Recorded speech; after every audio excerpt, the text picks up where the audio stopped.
विविध भारती।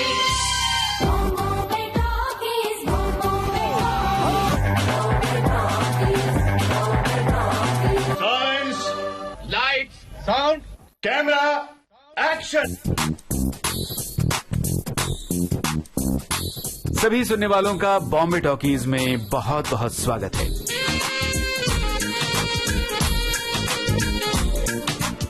दोस्तों, आज इस कार्यक्रम में आपसे हम मिलवाने वाले हैं प्रसिद्ध अभिनेता, निर्माता, निर्देशक और सामाजिक कार्यकर्ता जमुना दास मजीठिया से।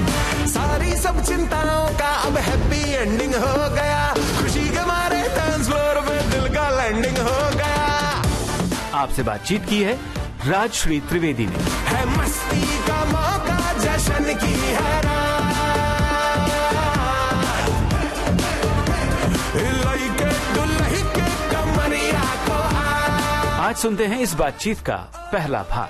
तू नाच नाच नाच नाच नाच नाच नाच, तू नाच नाच नाच नाच नाच नाच नाच। नमस्कार श्रोताओं, आप सब ने टीवी सीरियल्स वागले की दुनिया, खिचड़ी, सारा भाई वर्सेस सारा भाई, बा, बहू और बेबी जैसे प्रचलित धारावाहिक परिवार के साथ जरूर बैठकर देखा होगा। इसमें से बहुत सारे श्रोता तो ऐसे होंगे जो इन सीरियल्स को देखकर बड़े हुए होंगे और आज उनके बच्चे भी देख रहे होंगे। तो बस उन्हीं यादों को आज हम ताजा करेंगे, विशेषकर वागले की दुनिया। हम उस दुनिया में जाएंगे और पूछेंगे इनसे कि भाई ये वागले की दुनिया उन्होंने कहाँ से, कैसे तैयार की, जो हम सब से जुड़ी होती है, हम सब की जिंदगी का जैसे एक हिस्सा हो। जी हाँ, आज हमारे स्टूडियो में उपस्थित हैं मशहूर अभिनेता, निर्माता, निर्देशक और सामाजिक कार्यकर्ता जमुना दास मजीठिया। आपका स्टूडियो में बहुत बहुत स्वागत है। Thank you very much. Wagle की दुनिया, ये दुनिया जो है वो मुझे लगता है कि जो बच्चे बड़े हो रहे थे और आज वयस्क हैं और आज भी जो बच्चे बड़े हो रहे हैं, सबकी दुनिया में शामिल है। वागले की दुनिया का ख्याल कैसे आया आपको? वागले नाम क्यों रखा और क्या इसके पीछे आपकी सोच थी? सबसे पहले तो मैं यही सवाल आपसे करना चाहूंगी, उसके बाद हम धीरे धीरे आपके बचपन की ओर की भी जाएंगे और फिर उस संघर्ष, उस यात्रा की भी बात करेंगे जो आपको आज यहाँ तक लेकर आया है। जरूर। देखिए, वागले की दुनिया अगर आप थोड़ा सा फ्लैशबैक में जाएंगे तो 1988 में आर.के. लक्ष्मण जी ने एक किरदार क्रिएट किया था वागले, और जिस पर ये एक दूरदर्शन पे 18-19 एपिसोड की एक सीरीज आई थी, जो कि वीक में एक बार एक एपिसोड आता था। और ये उस वक्त के कॉमन मैन की बात होती थी। फिर वो सीरियल बंद हो गया और बहुत साल निकल गए। हम सोनी सब पे बहुत सारे शोज बना चुके हैं, हर चैनल पे हमारे शोज अच्छे बने। पारिवारिक मनोरंजन के लिए हमारा नाम बहुत मशहूर है, खास करके टीवी श्रृंखलाओं में। हैट्स ऑफ प्रोडक्शन का नाम आप लेते हैं तो जैसे फिल्मों में यशराज है, राजेशी प्रोडक्शन है, तो खास करके राजेशी प्रोडक्शन जो पारिवारिक फिल्म बनाते हैं, वैसे टीवी में पारिवारिक शोज के लिए जैसे आपने कुछ नाम लिए, बाबू और बेबी से लेके हमने जसुबेन, जयंतीलाल जोशी की जॉइंट फैमिली और कई सारे उसमें मैं ऐड कर सकता हूं। तो हम ऐसी 2-3 कहानियां चैनल को सुना चुके थे सोनी सबको, और उसमें से हमको एक तय करनी थी।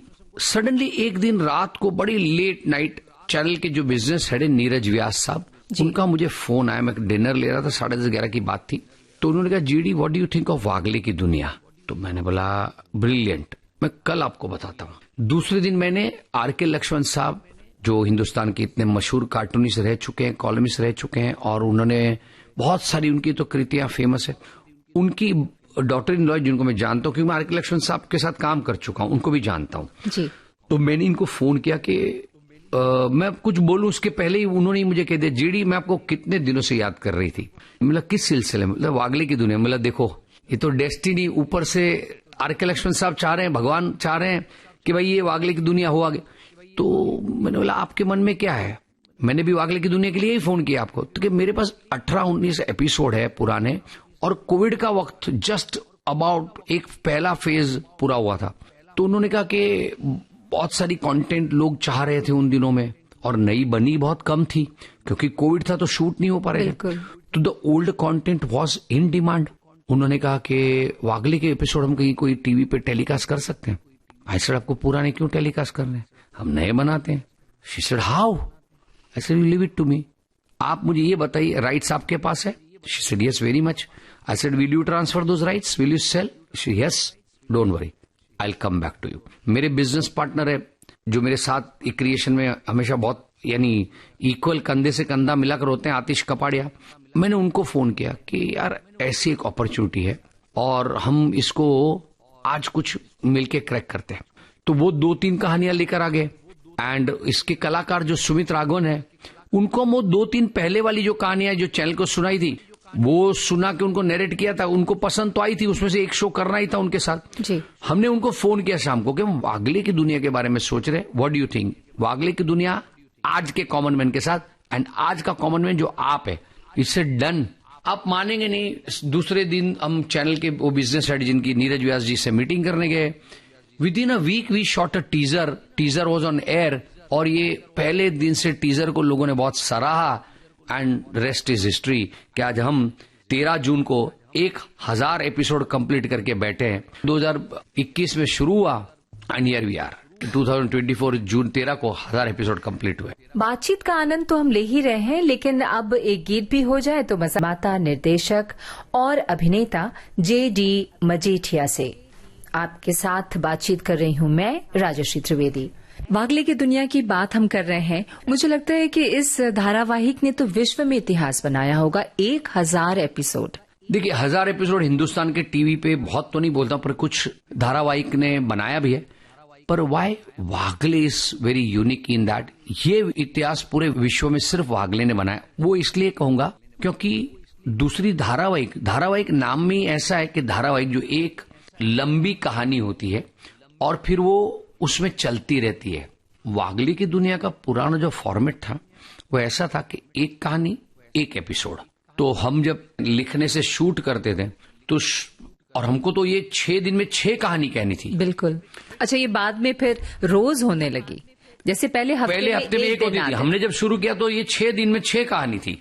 तो हमने क्या किया कि हम करते थे, शूट भी कर लेते थे। तो कभी कभी को कहानी 27 मिनट 28 मिनट का उसमें जो शूटिंग मटेरियल निकलता था, पर हम जो ऑन एयर कर रहा होता है हमको कंटेंट तो 22 मिनट ही होता है। जब आधे घंटे का एपिसोड देखते हैं, विज्ञापन आपके व्यूअर को, हाँ, विज्ञापन, दूसरे शोज के प्रोमो, ये सबके साथ वो कंटेंट 22 मिनट का ही होता है। तो उस 27 से 22 करने में 5 मिनट चली जाती थी तो काफी कुछ नुआंसेस निकल जाते थे, बहुत खूबसूरत मुद्दे भी चले जाते। और जो एपिसोड हमने मेहनत से, पैसे, तन मन धन से शूट किया है, लोगों की एफर्ट्स, वो भी वेस्ट हो जाती थी। और पब्लिक की भी डिमांड आने लगी कि इसको एक तक रिस्ट्रिक्ट क्यों कर रहे हो।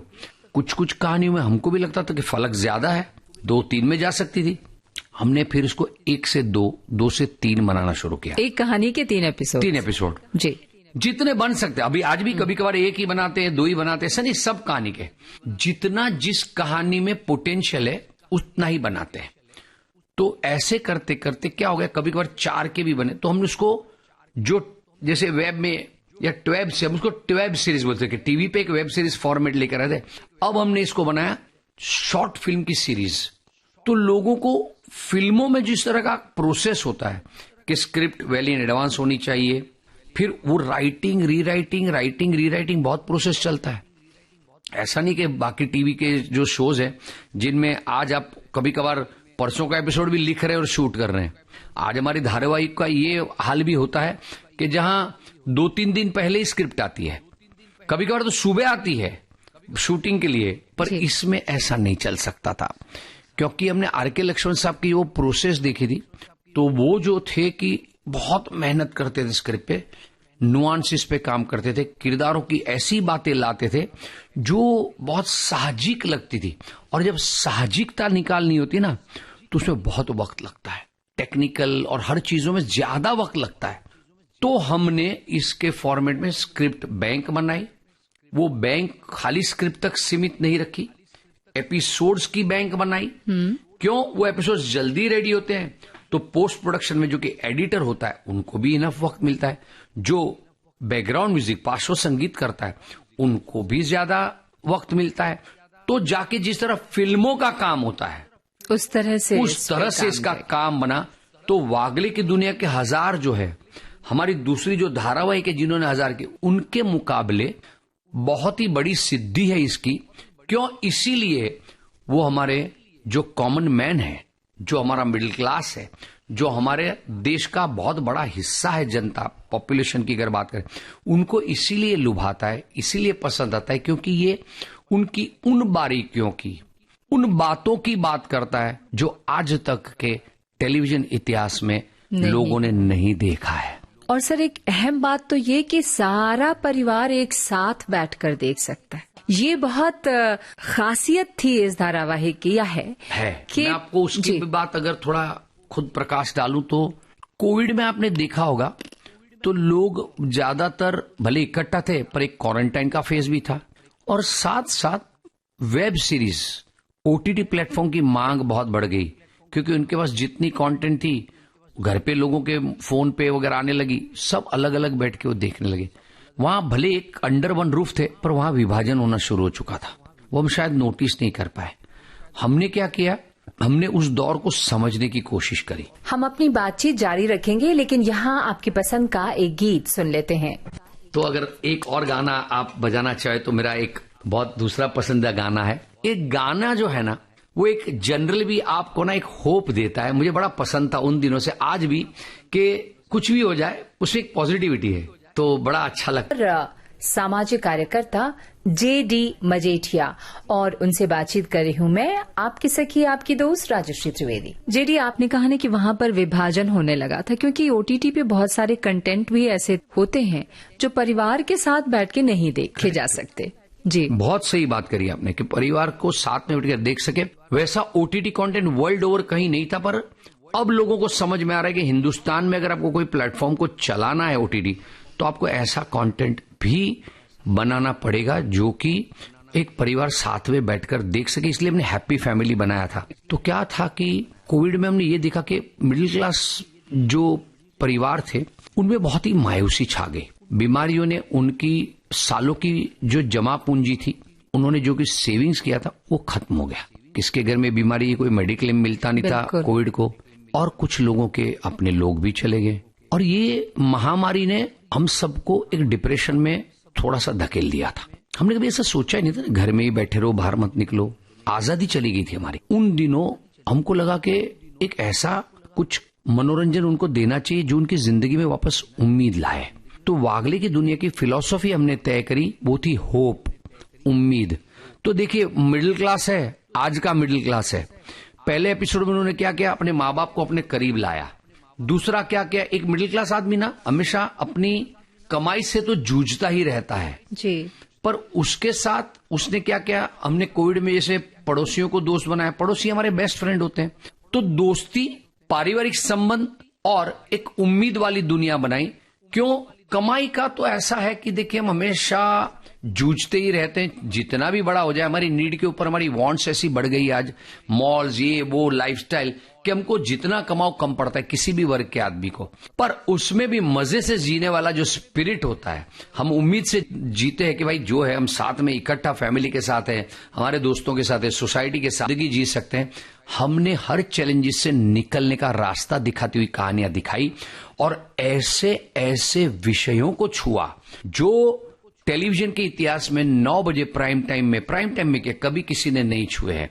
वैसे वैसे विषयों को हमने छुआ है, और वो जब कहानियां पेश करी हमने, तो लोगों को लगा ये कुछ अलग है, ये हमारी जिंदगी में एक होप लाता है, ये हमारी जिंदगियों की बातें करता है, हम जैसा ही है कुछ, बिल्कुल, हाँ। और हमारे प्रॉब्लम्स को सॉल्यूशन देता है। आप वागले देखेंगे ना, पेरेंटिंग के बारे में बहुत बढ़िया है वागले, कि अगर आपको कभी कभार समझ में ना आए कि आपके बच्चे का बिहेवियर ऐसा क्यों है, और आपके बच्चे से आपको किस तरह की दोस्ती रखनी चाहिए, या कभी किस सिचुएशन में बच्चे को थोड़ा सख्ती से भी हैंडल करना चाहिए, आपको वागले सब सिखाता है। थोड़ा सा ऑफ ट्रैक होकर एक बड़ा मजेदार किस्सा कहता हूँ। वागले जब शुरू हुआ था 50-60 एपिसोड, तो एक मुंबई की बहुत हाई प्रोफाइल स्कूल है, गोकड़ीबाई स्कूल है, पार्ला में, जमुनाबाई नरसी मैनेजमेंट के अंदर आती है। उन्होंने मेरा एक जूम कॉल अरेंज किया था बच्चों के साथ। क्यों? मुझे जब बात करते करते पता चला, तो उन्होंने मुझे कहा कि हमने वागले की दुनिया देखना हमारे स्कूल के बच्चों के लिए कंपलसरी किया है। जी कि 9 बजे 9 से 9:30 का बच्चों को ब्रेक दिया जाए घर में कि वो ये प्रोग्राम देखें, बिकॉज इट्स अबाउट बच्चों को उन वैल्यूज और उन कल्चर के बारे में भी सिखाता है जो हिंदुस्तान में काफी बार लुप्त होने लगे हैं। अंग्रेजी मीडियम की स्कूल है, हाई प्रोफाइल स्कूल है, वो बच्चों ने पूरा टीचर्स और सब प्रिंसिपल ने मिलके वो पूरा क्लास मेरा जूम पे मास्टर क्लास लिया and I was so happy to know that. तो वागले की दुनिया बच्चों से लेके सारी पीढ़ियों के लिए है। कुछ ऐसे मुद्दे आते हैं, मुद्दों की बात करूं तो गुड टच बैड टच, बच्चों को गुड टच बैड टच सिखाना बहुत जरूरी हो गया है। बिल्कुल। मेंस्ट्रुएशन साइकिल की बात कोई करता नहीं है 9 बजे के स्लॉट पे। ब्रेस्ट कैंसर को कोई छूता नहीं। हमारी जो प्रोटेगनिस्ट है वंदना वागले, उनको हमने दिखाया कि उनको ब्रेस्ट आज औरतों में बहुत कॉमन हो गया है ये। तो ब्रेस्ट कैंसर होने के बावजूद वो किस तरह लड़ती हैं, आज कितना अपने करियर को वापस उन्होंने क्लाउड किचन शुरू किया है और कैसे परिवार इकट्ठा साथ में रहता है। तो किसी भी महाबीमारी से, महामारी से आप कैसे लड़ सकते हो, ऐसी उम्मीद भरी बातों का शो है। तो ये ऐसे जोड़ के रखता है पूरे हिंदुस्तान को, ऐसे बांध के रखता है। आप एक वॉचमैन देखोगे यूपी से आया हुआ, उसको इतने रिस्पेक्ट से ट्रीट किया जाता है। महाराष्ट्र के एक इंटीरियर गांव से एक ऑटो ड्राइवर है इधर, या एक घर की मेड है, कैसे उसकी बच्ची की स्कॉलरशिप या उसको पढ़ाई या उसको बीमारी में परिवार पूरी सोसाइटी इकट्ठा रहता है। तो it is also I would say that एक डिस्क्रिमिनेशन जो होता है, वो डिस्क्रिमिनेशन को भी ये एलिमिनेट करता हुआ शो है। एक इक्वालिटी के साथ जीने के प्रिंसिपल को कैसे प्रोजेक्ट करता है। बेटी पढ़ाओ बेटी बढ़ाओ, और ऐसी 50 फिलॉसॉफीज है जो वागले की दुनिया में किस तरह एक लेयर से आती है। ये मजा है वागले की दुनिया का। बिल्कुल सही कहा आपने कि पारिवारिक विषय आपने चुने, और मुझे लगता है कि बड़े माइन्यूटली ऑब्जर्व किया होगा कि ये सारी चीजें परिवार में होती हैं। कभी उस बात को लेके बहस हो जाती है, कभी उस बात पे चिंता हो जाती है, लेकिन उसका सोल्यूशन क्या है जो आपने इतनी खूबसूरती से इस धारावाहिक में दिखाया है। हम अपनी बात आगे बढ़ाएंगे, एक आपकी पसंद का गीत सुन लेते हैं। कौन सा गीत सुनवाएंगे आप? मेरा एक बहुत पसंदीदा गीत है जो बहुत पॉजिटिविटी के साथ और होता है, ए जिंदगी गले लगा ले। सदमा। फिल्म भी बहुत अच्छी थी, आपने देखी थी? हाँ, अरे कमला है वहाँ। जो आपने चरित्र, जो कलाकार चुने, वो कलाकारों को चुनने के समय में आपके जहन में क्या बातें थी कि ये चरित्र जो है वो ये ही कर सकता है या यही कर सकती हैं बेहतरीन? सुमित राघवन एक ऐसे कलाकार है जो एक बॉय नेक्स्ट डोर है, एट द सेम टाइम उनमें एक ऐसा, उनके चेहरे पे एक ऐसी बात है जो तुरंत जुड़ जाता है लोगों से, जो कॉमन मैन में होना चाहिए जी। दूसरा, उनकी कला की जो प्रतिभा है, बहुत टैलेंटेड है, वो प्रतिभाशाली है और सिंसियर और डिसिप्लिन्ड है। तो ऐसे टफ कैरेक्टर में जो बहुत आसानी से करना है, ये बहुत टफ होता है, वो निभाने के लिए एक बहुत ही बढ़िया इस तरह का एक संगम वाला कलाकार चाहिए था इन चीजों का, जो सुमित राघवन, जैसे मैंने पहले बताया, 1 मिनट में तुरंत हो गए। Course Anjan ji the original Wagle, जो वागले को उन्होंने इमॉर्टल कर दिया है। बिल्कुल। तो श्रीनिवास और राधिका में अंजन जी और भारती जी के अलावा किसी को हम सोच ही नहीं पाते। भारती जी बीमार थी एक बार, कोविड में तो बहुत सीरियस सी हो गई थी, तो उन्होंने मुझे कहा था कि जेडी तू किसी को देख ले। मतलब भारती जी कोई सवाल ही पैदा नहीं होता है, आपके बगैर ये किरदार में कभी हम किसी के बारे में सोच ही नहीं सकते। फिर सुमित जी के सामने जो वंदना वागले का किरदार चाहिए था हमको, तो हम ना टीवी पे ज्यादातर ना मैरिटल डिस्टर्बेंसेस बहुत दिखाते कपल्स में जी, उसमें से ड्रामा मिल जाता है। हम ऐसा नहीं चाहते, हम एक आइडियल कपल दिखाना चाहते थे, एक अच्छी पत्नी जो अच्छी बहू है, अच्छी बेटी है। तो उसमें हमको बहुत ही, मैंने कहा ना, उम्मीद और पॉजिटिविटी से भरा शो है।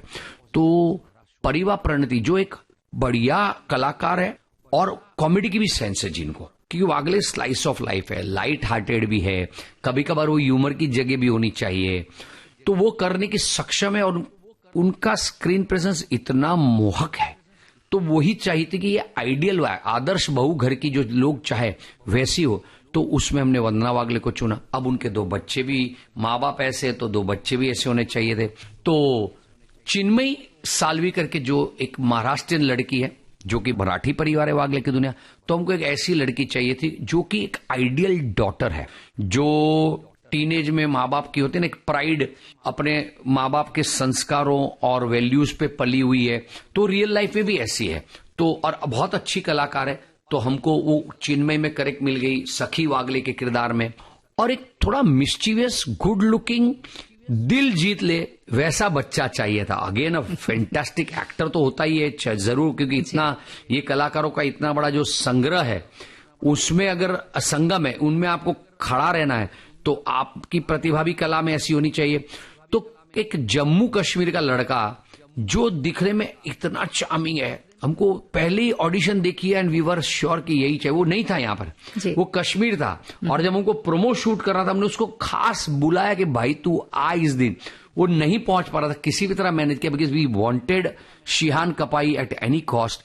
तो ये होता है ना कि कलाकारों को इकट्ठा करने के लिए, और बाकी सोसाइटी में अमित सोनी, दीपक परीख, भक्ति राठौड़ एंड मानसी जोशी, जैसे मैंने तिवारी वॉचमैन की बात करी, उसमें सत्या करके इतने बढ़िया कलाकार है। आशा जो हमारी मेड है, वो हम ये छोटे छोटे ये रोल नहीं होते, हमारे लिए बड़े इंपॉर्टेंट होते, उसमें हमने उर्मिला को कास्ट किया।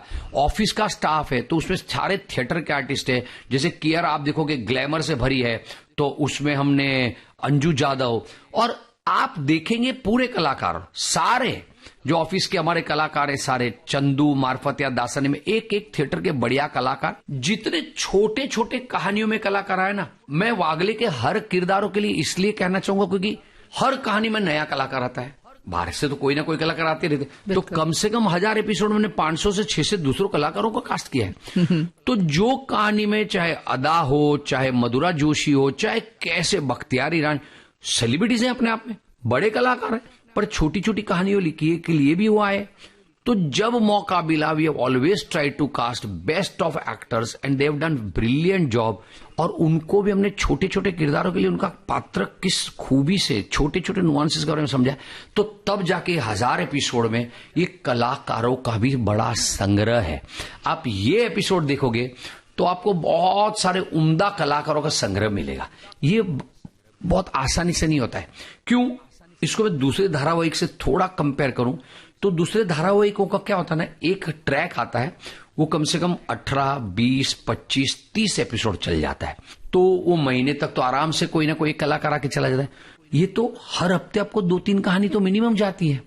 तो ये इतना बड़ा डिफरेंस है। हमने आज तक 1000 एपिसोड में 700 से 750 कहानियों का उपयोग कर लिया होगा।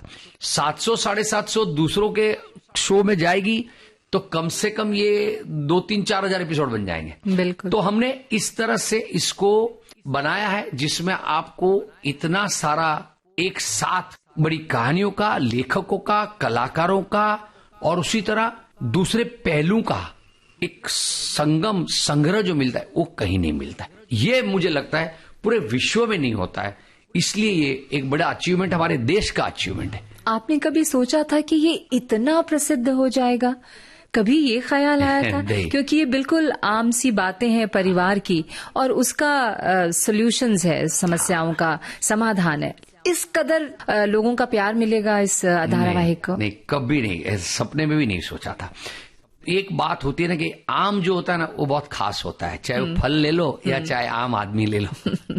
वही ये बात है इसमें, ये इतना आम है पर इसलिए इतना खास है क्योंकि वही लोगों को पसंद है। आज लोग ना, ऑडियंस मैच्योर हो गया है, उनको समझ में आता है कि क्या सही है, क्या फेक है, क्या उनकी जिंदगी को मनोरंजन के साथ साथ ज्ञान भी देता है, सीख भी देता है और उनको आगे ले जाता है। देखिए, हम मेकर्स का जो रोल है ना, क्रिएटिव लोगों का, हम ना एक किस्म के इन्फ्लुएंसर्स होते हैं और हम ना देश को बिल्ड करने में हमारी एक फर्ज है और हमारा रोल हमको बखूबी निभाना होता है और हमारा योगदान भी देना होता है। तो हमको खुद को बहुत विचार करके, विचारशील रहकर अच्छी कहानियों को ही पेश करना होता है। बिल्कुल। We have to look at how we can impact lives of people. क्यों? ये ऑडियंसेस हमारा परिवार है। हमको ये जो प्यार आज तक मिला है, जो इज्जत मिली है, वो लव और रिस्पेक्ट को हमको रेसिप्रोकेट करना है। अब हमारी जिम्मेदारी बन गई कि हम कुछ भी नहीं बना सकते जस्ट टीआरपी पाने के लिए, सफलता पाने के लिए। हम सफल हैं, अब इससे ज्यादा क्या? अगर हम सिर्फ वो देखेंगे तो हम शायद ऐसा कुछ नहीं बनाएंगे जो ऐतिहासिक बनेगा, जो सालों साल तक हमारी जाने के बाद भी लोगों के जहन में रखेगा। अभी हमने कुछ लोगों की तस्वीरें देखी, लेजेंड्स है, लता जी से लेके कितने मेकर्स, और मैं वो तस्वीरें देखता था आपके विविध भारती और जो आपकी फोटो वो देख रहा था जी, उनको देख के आज भी आपको लगता है कि ये है, इन्होंने हमारे देश का कल्चर जो है, कला का कल्चर है, उसको कैसी नींव दी है।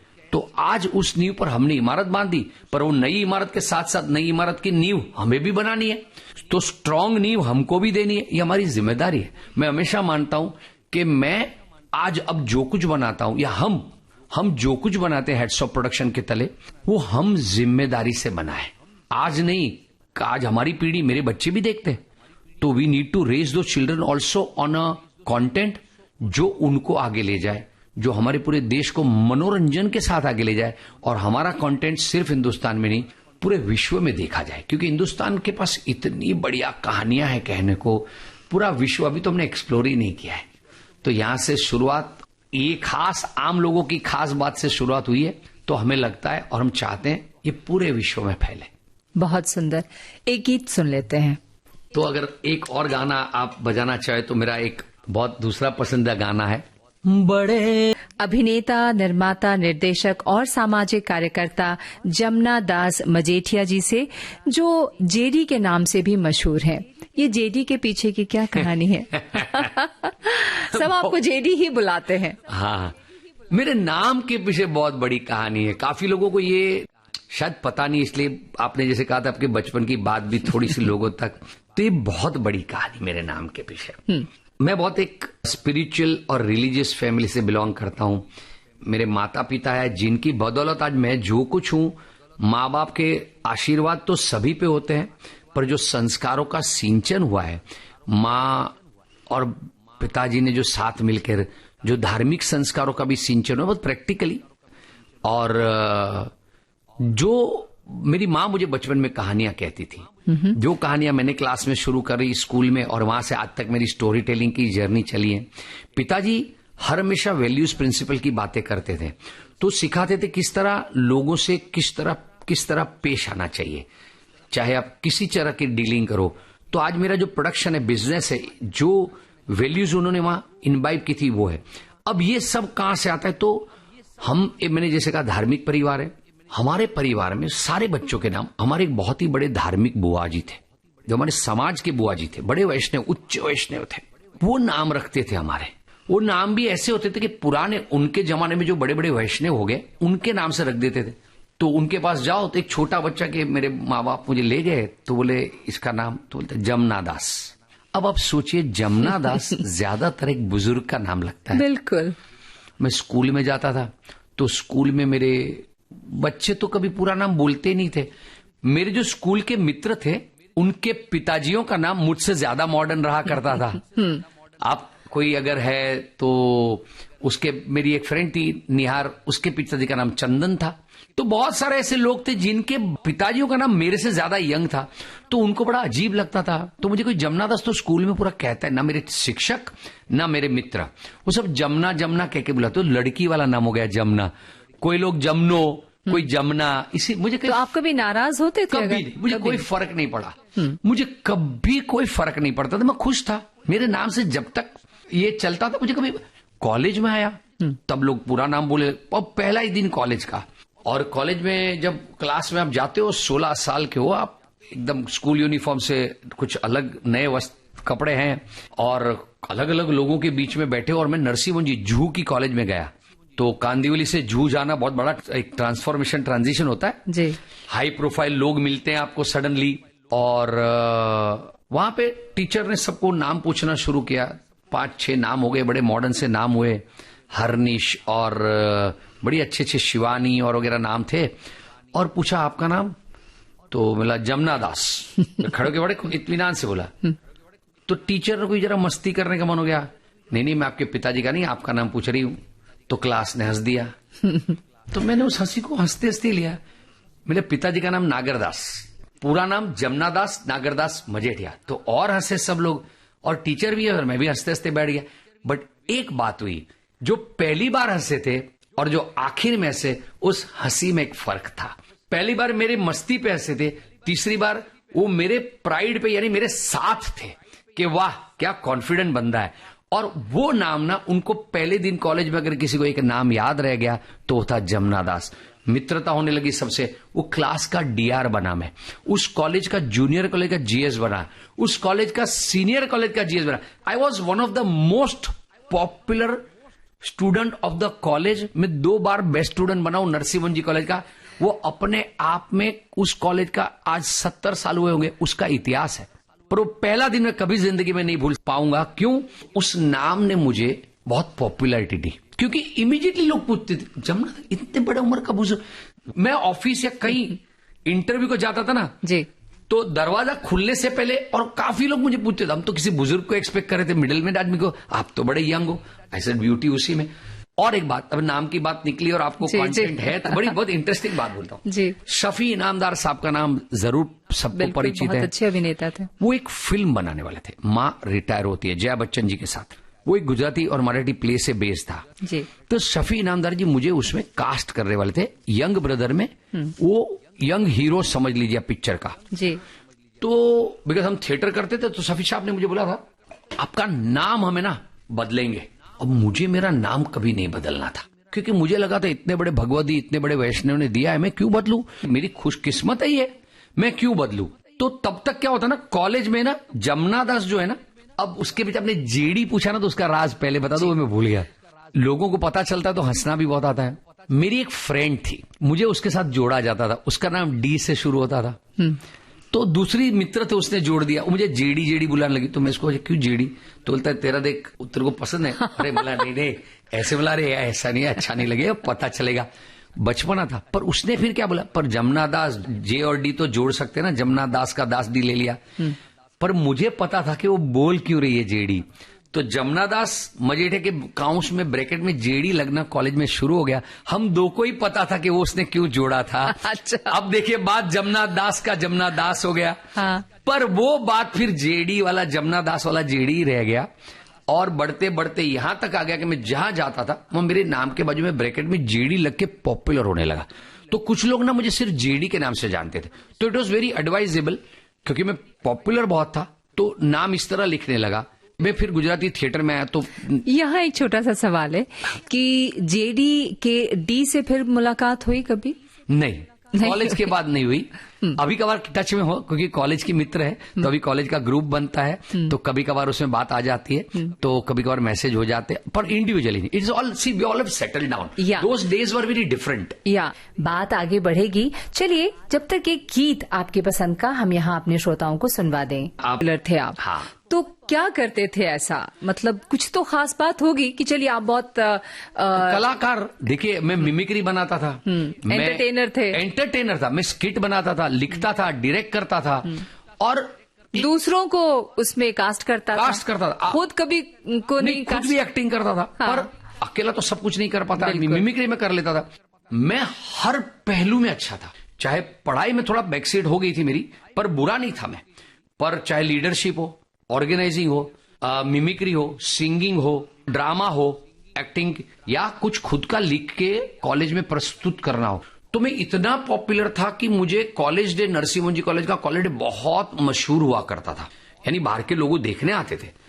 तो एक 2 दिन का कॉलेज डे होता है, एक जूनियर का, सीनियर का। आप मानेंगे नहीं, जूनियर का जिस दिन कॉलेज डे हुआ उस दिन मैंने परफॉर्म किया, मेरी स्किट वगैरह तो बहुत सक्सेसफुल रहा। अब सीनियर का था तो कॉलेज के मैनेजमेंट को एक बात रियलाइज हुई कि उनके पास क्या होता है ना, पर्दा गिरता है पीछे सेटिंग चेंज होने के लिए जी। तो एक फिलर होता है आगे कि कोई भी आगे कुछ ना कुछ आके बोले, कुछ गाए, कुछ होता है। उनको एक फिलर कम पड़ रहा था। तो मुझे सुबह, तब मेरे पास फोन भी नहीं था, घर पे भी फोन नहीं था, केयर ऑफ पे एक लैंडलाइन थी, वहां मेरे एक प्रोफेसर का सुबह 11:30-12 बजे एक फोन आया कि जमुना दास तू एक फिलर तैयार कर सकता है? बोला क्या फिलर? बोलता है 3-4-5 मिनट की मिमिक्री चाहिए। क्यों? बोलता है एक डांस का सेटअप लगेगा प्राइस डिस्ट्रीब्यूशन के बाद। तो प्राइस डिस्ट्रीब्यूशन में जो डायस लगाया होता है, टेबल, चेयर्स, वो सब निकालने को और डांस का जो प्रॉप है वो लगाने को बहुत वक्त जाएगा। तो 5 मिनट तक कुछ कर सकता है?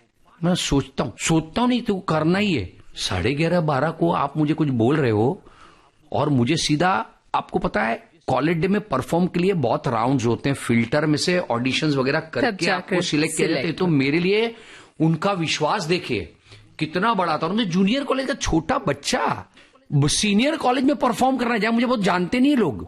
मैंने सुबह एक मिमिक्री बनाई। मिमिक्री का टॉपिक था इंडिया क्रिकेट मैच हुई थी, जब उन दिनों जस्ट सीरीज में हम लोग हार के आए थे। तो जब हार के आए तो मैंने एक संगीत में क्रिकेट मैच का पूरा मैच संगीत में कैसे खेले जाती है उसका पूरा क्रिकेट को टेबल चेयर्स वो सब निकालने को और डांस का जो प्रॉप है वो लगाने को बहुत वक्त जाएगा, तो 5 मिनट तक कुछ कर सकते हैं। मैं सोचता हूं नहीं तो करना ही है। 11:30-12 को आप मुझे कुछ बोल रहे हो और मुझे सीधा, आपको पता है कॉलेज डे में परफॉर्म के लिए बहुत राउंड्स होते हैं, फिल्टर में से ऑडिशंस वगैरह करके आपको सिलेक्ट किया जाता है। तो मेरे लिए उनका विश्वास देखिए कितना बड़ा था। जूनियर कॉलेज का छोटा बच्चा सीनियर कॉलेज में परफॉर्म करना जहाँ मुझे बहुत जानते नहीं लोग। मैंने सुबह एक मिमिक्री बनाई। मिमिक्री का टॉपिक था इंडिया क्रिकेट मैच हुई थी, जब उन दिनों जस्ट सीरीज में हम लोग हार के आए थे। तो जब हार के आए तो मैंने एक संगीत में क्रिकेट मैच का पूरा मैच संगीत में कैसे खेले जाती है उसका पूरा क्रिकेट को मिमिक्री में एक पैरोडी जिसको बोलते हैं वो बना के एक आइटम बनाया। मैंने किसी को सुनाया नहीं था। मैं पहली बार स्टेज पर गया, हिम्मत से कुछ अभी याद भी पूरा नहीं क्योंकि आपको रियाज भी बहुत करना पड़ता है। हाथ में पेपर भी था, जितना याद था करते जा रहा था। कुछ पेपर में देखा, that made me a star overnight. वो इतना सुपर डुमिक्री में एक पैरोडी जिसको बोलते हैं वो बना के एक आइटम बनाया। मैंने किसी को सुनाया नहीं था। मैं पहली बार स्टेज पर गया, हिम्मत से कुछ अभी याद भी पूरा नहीं क्योंकि आपको रियाज भी बहुत करना पड़ता है। हाथ में पेपर भी था, जितना याद था करते जा रहा था। कुछ पेपर में देखा, that made me a star overnight.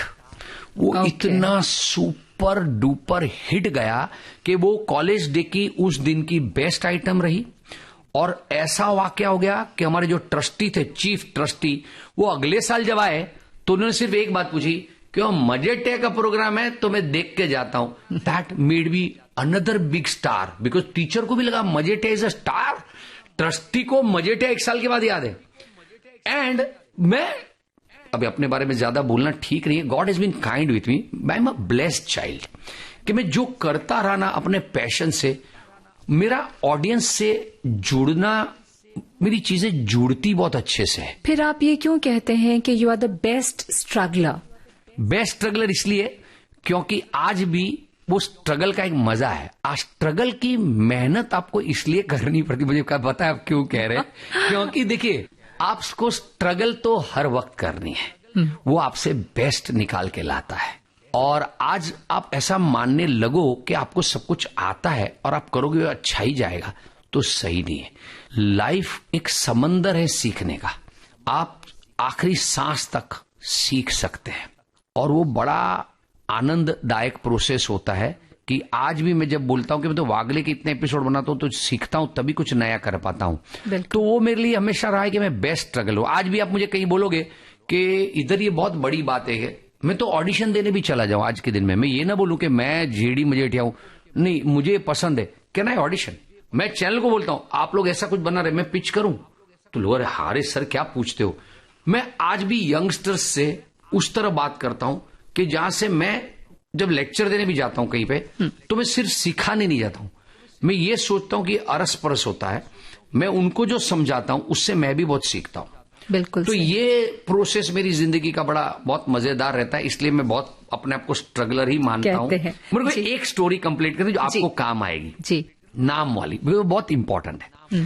Shafi Inamdar जी ने बोला कि जेडी तेरा नाम बदलेंगे पिक्चर में, मां रिटायर होती है। मैं तो मैंने कहा अरे मेरे मन में ऐसा होने लगा, अरे यार ये शफी भाई को कैसे समझो। बोला जतीन रखेंगे तेरा नाम। जतीन, बोला जतीन क्यों सर? राजेश खन्ना का नाम जतीन था, उन्होंने जतीन से राजेश खन्ना किया था। तू सुपरस्टार बनेगा, तू जेडी से जमुना दास से जतीन बनेगा, तू देख कितना बड़ा स्टार बनेगा। अब उनकी सोच इतनी सही थी कि मैं उसको जुटला और मेरे को नाम नहीं बदलना था। तो मैंने थोड़ी देर से फिर सचिन, फिर हमारी मुलाकात होती रहती थी। मुझे लगा बोलता अभी अनाउंस करेंगे तेरा नाम। तो बोला सर एक बात बोलूं, भले आपको जतीन बोलना है, फिर मैं एक बात बोलूं सर, ये मेरा नाम बहुत लक्की है। दूसरा कोई चारा नहीं था मेरे पास। बोला सर ये जमुना दास मजेठे के ब्रैकेट में जेडी तो यंग ही है ना, जेडी लिखते हैं ना, वो बहुत लकी है। आज तक मैंने जब भी जमुना दास मिर्जा जेडी लिखा है ना, वो सक्सेसफुली रहा है। अब हमारी इंडस्ट्री में किसी को लक की बात कर दो ना, वो आदमी ना तुरंत मान जाता है। हाँ, लोग नाम बदल लेते हैं, उसमें स्पेलिंग चेंज कर देते हैं। तो सफी जी ने मेरी बात मान ली कि बराबर बोलता है, लकी है, चल वही रखेंगे। तो मेरे मन में ये नाम कभी नहीं बदलना था, क्यों, वो मेरे लिए आशीर्वाद है और मैं कभी बदलना नहीं चाहता था, इसलिए आज भी बहुत खुश हूँ। जी जेडी, आपकी पसंद के गीत भी शामिल हैं इस कार्यक्रम।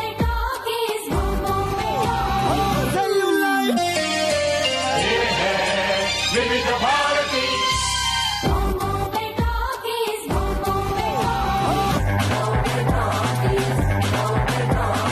Science, light, sound, camera